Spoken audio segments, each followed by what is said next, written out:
ഇന്നലെ നടന്ന ഇന്ത്യ സഖ്യത്തിന്റെ യോഗത്തിൽ 25 പാർട്ടികളാണ് പങ്കെടുത്തത്. പ്രധാന കക്ഷികളായ ആം ആദ്മി പാർട്ടിയും DMKയും യോഗത്തിൽ നിന്നും വിട്ടുനിന്നു. കേന്ദ്ര വിദ്യാഭ്യാസ മന്ത്രി ധർമ്മേന്ദ്ര പ്രധാൻ രാജി വെക്കണമെന്ന് ഡൽഹിയിൽ ചേർന്ന ഇന്ത്യ സഖ്യത്തിന്റെ യോഗത്തിന് ശേഷം AICC അധ്യക്ഷൻ മല്ലികാർജ്ജുൻ ഖാർഗെ ആവശ്യപ്പെട്ടു. സാമ്പത്തിക സ്ഥിതി, വിലക്കയറ്റം, തൊഴിലില്ലായ്മ, കാർഷിക വിഷയങ്ങൾ എന്നിവ ചർച്ച ചെയ്യാൻ സർവകക്ഷി യോഗം വിളിക്കണമെന്നും നേതാക്കൾ ആവശ്യപ്പെട്ടു. 25 പാർട്ടികളാണ് ഇന്നലത്തെ ഇന്ത്യ സഖ്യ യോഗത്തിൽ പങ്കെടുത്തത്. മമതാ ബാനർജി ഉൾപ്പെടെയുള്ളവർ ഈ യോഗത്തിന് വന്നിരുന്നു. ഓഗസ്റ്റ് 8 ഹൈദരാബാദിലാണ് അടുത്ത യോഗം ചേരുന്നത്. കോൺഗ്രസിന്റെ ഏകപക്ഷീയമായ പ്രവർത്തന ശൈലിയിലും CPI-Mനെതിരെ രാഹുൽ ഗാന്ധി അടക്കമുള്ളവർ നടത്തിയ പരാമർശങ്ങളിലും യോഗത്തിൽ എതിർപ്പ് അറിയിക്കുമെന്ന് നേരത്തെ അറിയിച്ചു. ജോൺ ബ്രിട്ടാസ് MP-യാണ് CPM-നെ പ്രതിനിധീകരിച്ച് ഈ യോഗത്തിൽ പങ്കെടുത്തത്. കേരളത്തിലെ ഇലക്ഷൻ സമയത്ത് CPM-BJP ഡീൽ ആരോപിച്ചത് ഭാവി പ്രധാനമന്ത്രി രാഹുൽ രാജീവായിരുന്നു. എന്നാൽ ഇപ്പോൾ ചോദ്യങ്ങൾ ഉയർന്നതോടെ വളരെ ബാലിശമായ ഒരു ഉത്തരമാണ് അദ്ദേഹം നൽകിയത്. കേരളത്തിലെ കോൺഗ്രസ് നേതാക്കൾ പറഞ്ഞതുകൊണ്ടാണ് താൻ അങ്ങനെ ഒരു ബന്ധം ആരോപിച്ചതെന്നും പിണറായി വിജയനോട് തനിക്ക് വ്യക്തിപരമായ എതിർപ്പൊന്നും ഇല്ലെന്നും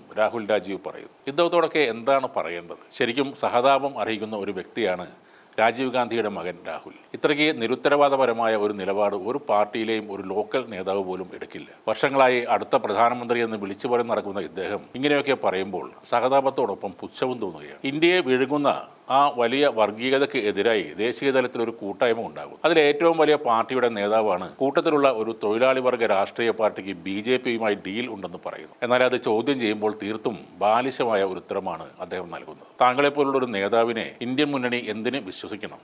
അല്ലെങ്കിൽ എങ്ങനെ വിശ്വസിക്കണം? തന്നെ കൊണ്ട് ഒന്നിനും പറ്റില്ലെന്ന് ഒരിക്കൽ കൂടെ തെളിയിച്ചിരിക്കുകയാണ് രാഹുൽ രാജീവ് എന്ന ചോക്ലേറ്റ് നേതാവ്. അച്ഛനും അമ്മൂമ്മയും മുത്തച്ഛനുമൊക്കെ ഭരിച്ചതുകൊണ്ട് മാത്രം നേതാവായ ഒരാൾ താൻ വെറും വട്ടപൂജ്യമാണെന്ന് ഒരിക്കൽ കൂടെ ഇന്ത്യയിലെ ജനങ്ങൾക്ക് മുന്നിൽ വിളിച്ചു പറയുകയാണ്. രാഷ്ട്രീയ ദുരന്തം എന്നല്ലാതെ ഇദ്ദേഹത്തെ വിശേഷിപ്പിക്കാൻ വേറെ വാക്കുകൾ ഒന്നും തന്നെയില്ല.